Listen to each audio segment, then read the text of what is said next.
En la década de los 60, Maricruz Olivier era sinónimo de elegancia, inteligencia y clase. La actriz mexicana nacida en Tehuacán, Puebla, se consagró con su talento en el cine, el teatro y sobre todo la televisión, donde protagonizó telenovelas como Corazón Salvaje y La Mentira, robándose el corazón del público. Pero lo que pocos saben, o lo que muchos prefirieron olvidar y ocultar, es la forma cruel, lenta y casi inhumana en que murió esta gran dama de la actuación.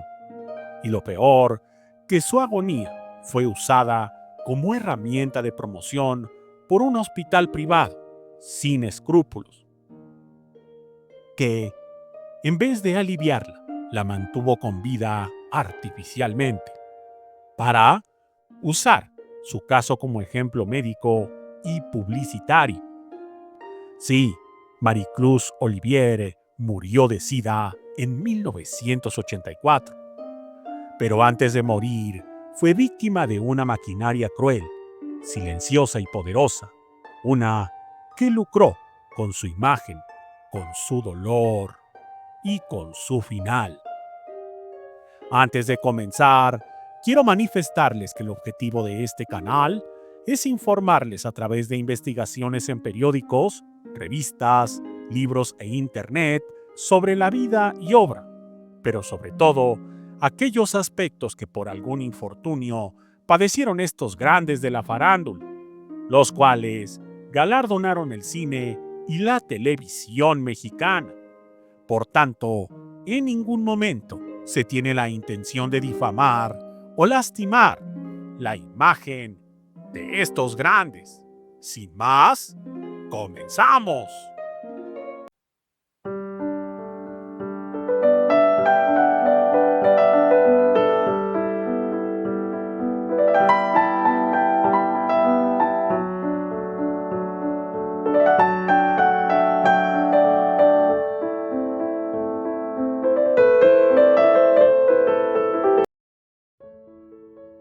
Desde joven, Maricruz fue distinta a las demás actrices.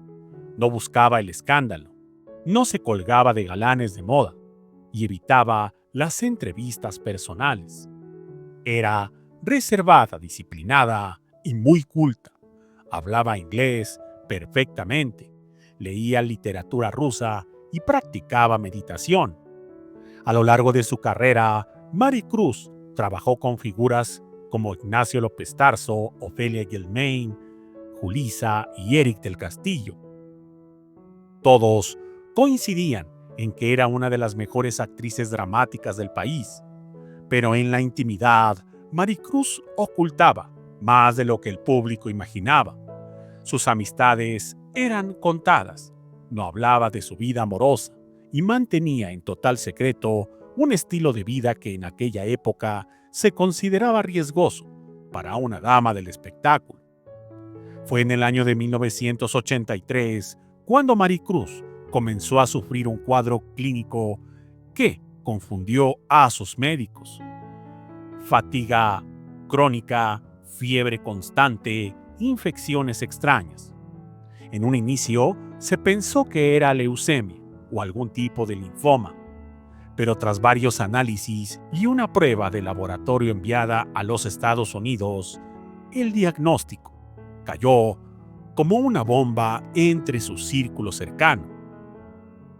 SIDA, una enfermedad de la que muy poco se hablaba en México en ese momento y que era sinónimo de estigma y discriminación y muerte.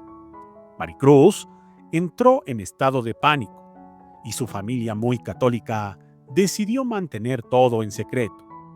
Pero el hospital donde fue internada, cuya identidad se mantuvo oculta por años, pero que, según versiones extraoficiales, se trataría de un centro privado de alto prestigio en el sur del Estado de México, tuvo otros planes.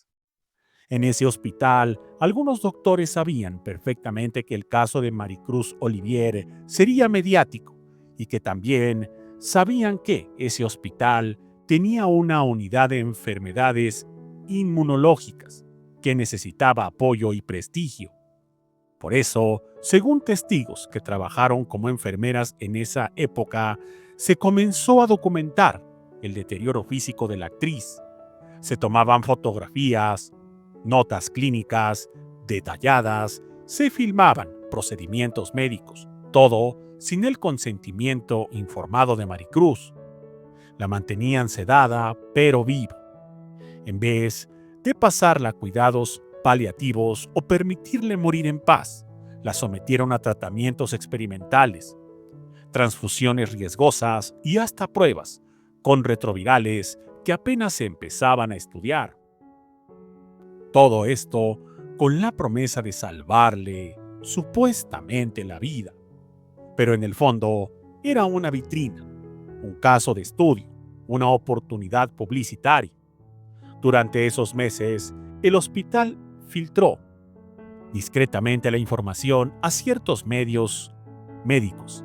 Se llegó a mencionar en una convención privada en Houston que México tenía el primer caso clínico de VIH documentado en una actriz famosa. Nadie daba nombres, pero las pistas eran claras. Mientras tanto, Televisa, donde Maricruz había sido estrella por años, la ignoró. No hubo homenajes, no hubo comunicados, no hubo visitas. Se convirtió en un fantasma. Hasta que el 6 de octubre de 1984, luego de múltiples fallos orgánicos, Maricruz murió, completamente sola, y entonces vino lo más indignante.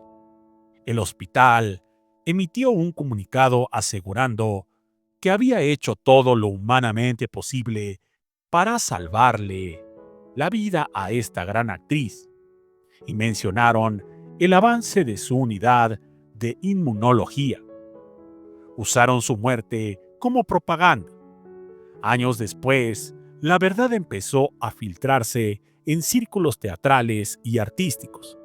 Algunos colegas como Julissa, Susana Alexander y Sergio Corona llegaron a comentar en voz baja que a Maricruz la mató el abandono, pero también el sistema.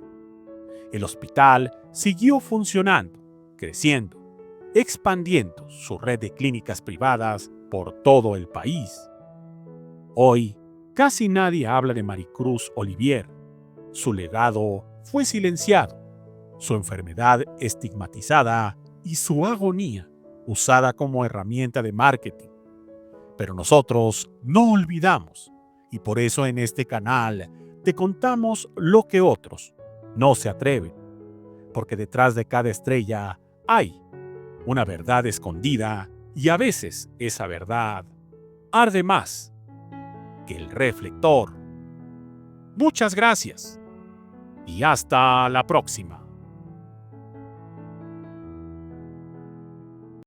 Hazme una cara Hellmann's. Si usted ya probó el sabor exacto de la mayonesa, ya sabe hacer una cara Hellmann's. Los platillos preparados con mayonesa Hellmann's hacen las caras Hellmann's.